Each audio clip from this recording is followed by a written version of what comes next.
Surprise, motherfucker! What's up? This is Venger Satanis. How's it going?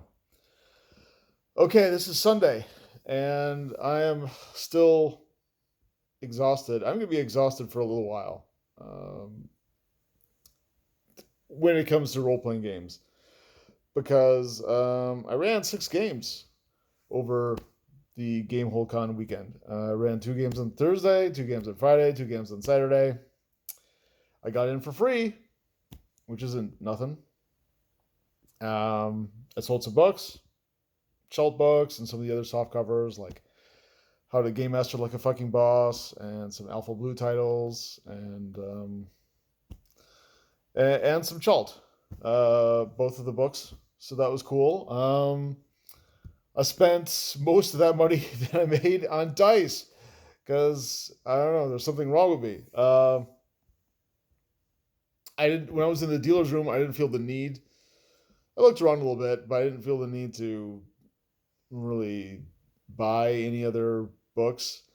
I don't need any more role playing games or campaign settings or adventures because I make all that stuff myself, and I like what I make more than what I can find on the shelves. Um, and so, looking through that stuff is sometimes interesting. Sometimes I'll see something that catches my eye, like Mothership, and some guy was very helpful, and he explained kind of what goes on, and I had heard a lot about it too because a lot of people talk about Mothership. He explained kind of like the panic dice and that whole thing, and that was interesting enough. Usually games that are a fad or catch on or have like a quick following, games that are their new hotness, usually have one or two little things that are special about them. And then for the most part, the rest is just either standard, sometimes it's slightly above average with production values or the writing or possibly adventures, or there's just a big name attached to them. Sometimes that happens. Um, and so with that game, there's that one thing that kind of sets it apart from the rest. And, I could see myself borrowing and tweaking that for adventure down the road. Definitely not worth it to get the whole thing to buy a Mothership because I wouldn't really use it. I would just kind of cannibalize it for maybe a random table or two, and then that one mechanic. And I've heard that they're really woke social justice warriors behind that game, and so I don't want to support that kind of thing anyway because that's nonsense, as you guys know. But yeah, it was a great ride. It was, for the most part, a lot of fun. The players, for the most part, were really good and enthusiastic. I had to wear a mask a lot of the time. Um, didn't wear it all the time, especially on the last day. I'm gonna be blogging about my experiences at Gamehole Con. I've got the first blog up today, and I'm gonna try to do. There's probably gonna be at least 3 parts to this blog series. Hopefully, like I said, first part's up today. I'll put the link in the description below. Part two should be up on Monday, and I think part three on Tuesday. My mind is still half melted. Um, and then after that, we'll see. I don't know if I'll have any more than 3 parts, but I'll have at least three, and it's gonna be all starting today and tomorrow and the next day. So check out my blog for that. Um, the last session was really weird and fucked up, even for me. And I want to talk about it. I want to share about it, share with you my experiences, kind of what was going through my head, why I think it went, if I can say it in this way, off the rails, but in kind of a good way. It was just very dark and very nihilistic. Um, more horror than, at least in theme and tone and atmosphere, than science fiction or fantasy. Um, I don't know. It's like for a while I felt like I was inside the Black Pyramid, and it was just like it just weighed on me like this darkness, and I don't know. I kind of let some of it out, and I don't know if the players were like, a couple of people were like, "Oh, that was really cool, thanks."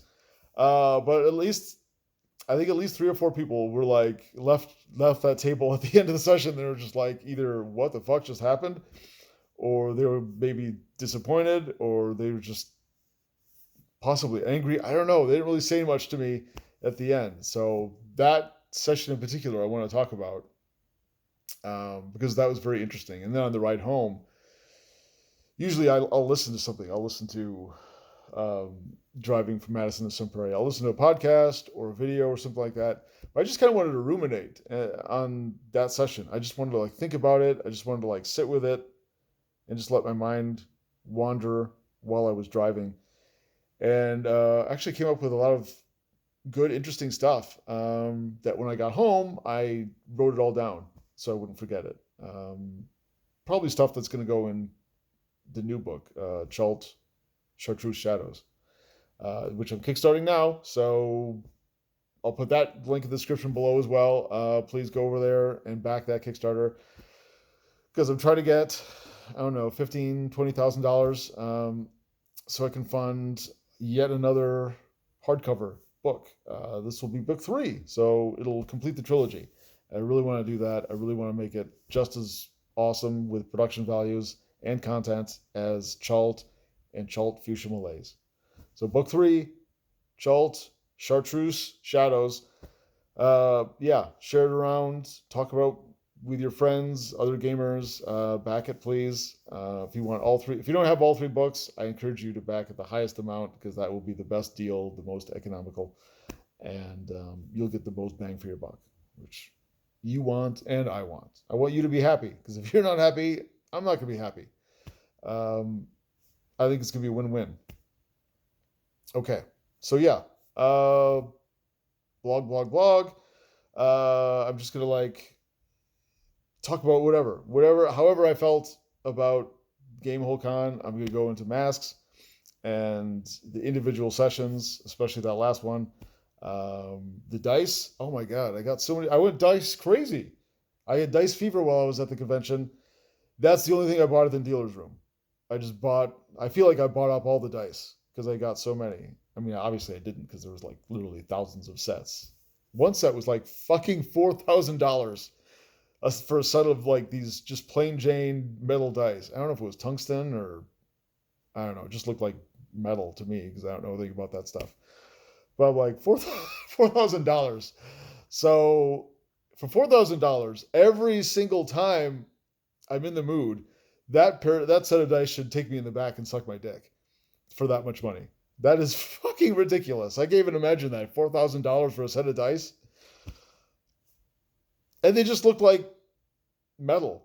I don't know. The dice that I got were really really cool. I thought things that I had either never seen before or I'd seen in other collections, other dice sets, but the way it was combined with other dice making techniques, I don't know.